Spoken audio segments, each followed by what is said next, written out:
It was actually pretty tough choosing a train for this video. After all, we each have our own different favourites, and it's really hard to class a train as a favourite when you have many that you like.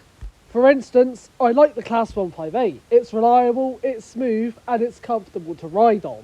Controversially, I also like the Class 700. Smooth, reliable, and one of the best looking trains on the network. And, as we all know, the Network of Turbo is one of the best trains on the entire network, no cap, no question. I couldn't even say that with a straight face. But I landed on this train, the Intercity 225 or Class 91. And in this video, I'm going to explain why I've made it my favourite train. Okay, the Team Fortress 2 music isn't doing it anymore. I think it's time to change it.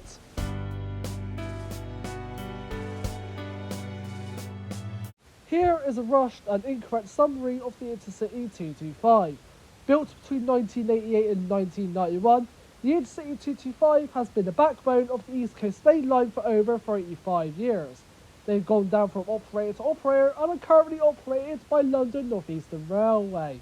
Between 2000 and 2003, they were all forced into overhauls by Evershot because they were not the most reliable locomotives on the network.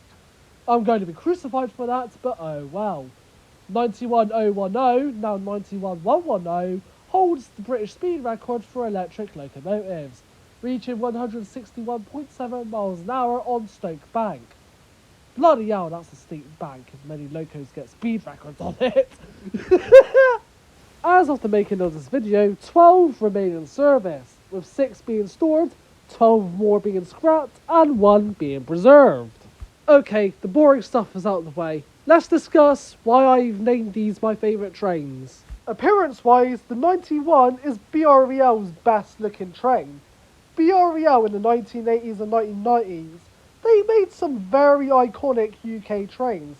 The Class 150, Class 158, Class 43, all iconic designs that we remember very fondly. And yet, the Intercity 225, I think, is the best looking of them all. And I just love what LER have done with their Oxblood livery. It's taken a livery of the past, the Intercity Swallow livery, but modernised it to be compliant, but also to keep that iconic look to it. It's probably one of the best liveries that I've ever seen myself. You also have to appreciate how the flat cab looks like the front, but it's been squished by a brick. But overall, one of the best looking trains that I've ever seen.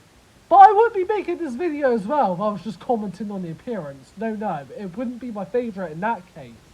So, let's talk about the passenger experience. Last year on my birthday, I rode 1 Alpha 41 from Doncaster to King's Cross, departing at 17:18. My train consisted of DVT number 82223 and locomotive 911110. The journey down was smooth, comfortable and quiet. As well as that, it has a buffet coach, which is a rarity now on the UK railway, with only a few trains retaining them, such as the Azumas and Pendolinos as examples. As well as that, the interior makes the AT300 look like an overdone light bulb.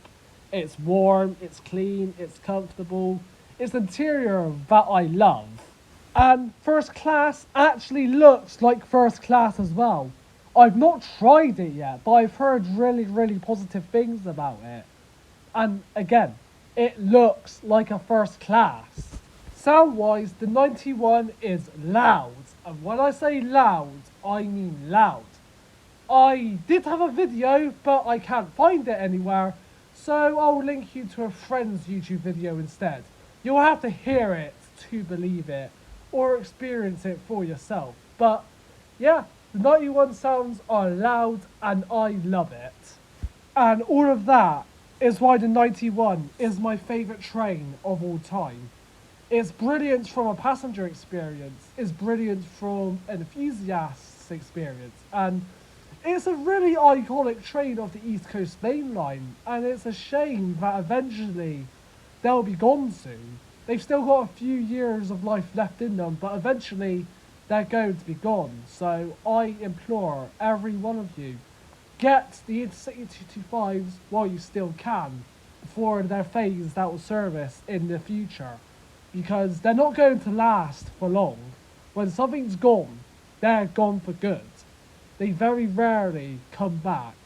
And this is such a brilliant train that I'm imploring you right now to experience it for yourselves. And I promise you, you will not regret it.